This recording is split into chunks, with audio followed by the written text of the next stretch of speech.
17 नवंबर 2025 महाराष्ट्र मालेगांव। वहाँ के सड़कों पर आज काफी ज्यादा भीड़ जमा थी। लोग गुस्से में फ्रस्ट्रेटेड। महिलाएं, बुजुर्ग, किन्नर समाज के लोग सब एक ही आवाज में चिल्ला रहे थे, उसे फांसी दो। उनकी चीखों में गुस्सा था, दर्द था और एक मासूम बच्चे के लिए न्याय के लिए पुकार भी। और यकीन मानो, आप जब इस केस की पूरी कहानी सुनोगे जो इस 3 साल के बच्चे के साथ हुआ, आप भी फांसी का ही मांग करोगे।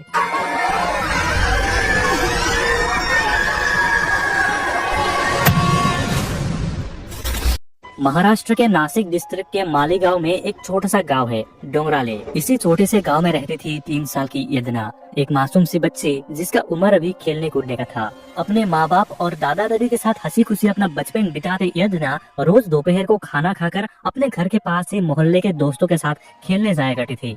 हर रोज की तरह 16 नवंबर 2025 रविवार के दिन यदना खाना खाने के बाद अपने घर के बाहर ही खेल रही थी। उस दिन उसके पापा कुछ काम के लिए गांव से बाहर गए हुए थे और उसकी माँ बेफिक्र होकर अपने घर के काम में बिजी थी, क्योंकि यदना हमेशा अपने दोस्तों के साथ खेलती और सूरज ढलते ही खुद ही अपने घर लौट भी आया करती थी। पर उस दिन ऐसा नहीं हुआ। धीरे धीरे दोपहर ढल के शाम होने लगा। यदना का अब तक कोई खबर नहीं था, तो उसकी माँ बेचैनी में उसे देखने के लिए घर के बाहर जाती है, लेकिन वहाँ जाके देखती है कि यदना घर के बाहर तो था ही नहीं। पहले तो उसके माँ ने सोचा कि शायद अपने दोस्तों के साथ किसी गली मोहल्ला में चुपके से खेल रही होगी और थोड़ी देर बाद खुद ही दौड़ के घर आ जाएगी। लेकिन वक्त बीता गया। 3-4 घंटे ऐसे बीत जाने के बाद भी यदना का कोई पता नहीं था। गांव के कोने कोने में ये खबर फैल जाती है कि 3 साल की एक मासूम बच्ची गांव से गायब हो गई है। गांव वाले लगातार तलाश में लगे थे और शाम के करीब 7 बजे कुछ गांव वाले गांव के एक मोबाइल टावर के पास पहुंच जाता है और वहां पहुंचते ही उसके झाड़ियों में जो उन्होंने देखा,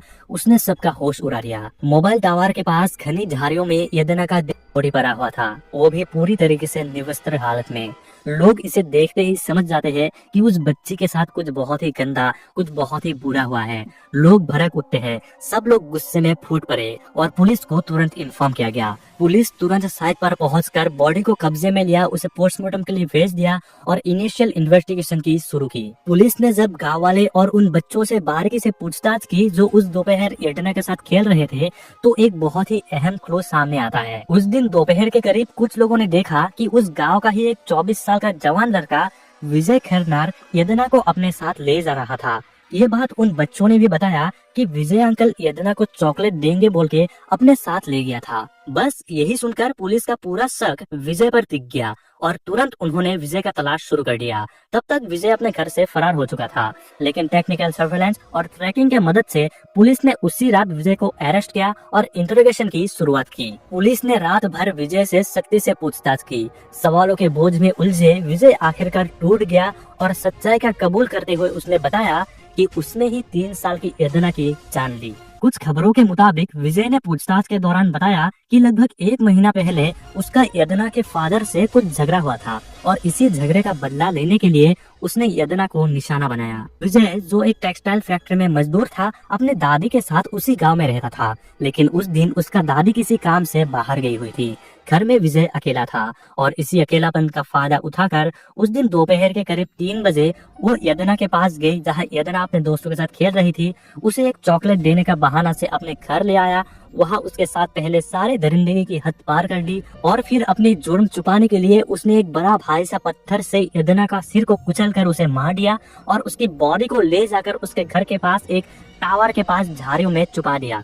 पोस्टमार्टम रिपोर्ट में साफ लिखा था कि यदना के साथ असॉल्ट हुआ और उसकी मौत हेड इंजरी से हुई। विजय को कोर्ट में पेश किया गया और 20 नवंबर तक कस्टडी में भेज दिया गया। बाकी आपको क्या लगता है, ऐसा लोगों को क्या सजा होना चाहिए? आप अपना राय कमेंट सेक्शन में जरूर बताइएगा। बाकी मैं मिलूंगा आपको एक नए केस के साथ। तब तक के लिए अपना ख्याल रखिए, सतर्क रहिए। जय हिंद, जय भारत।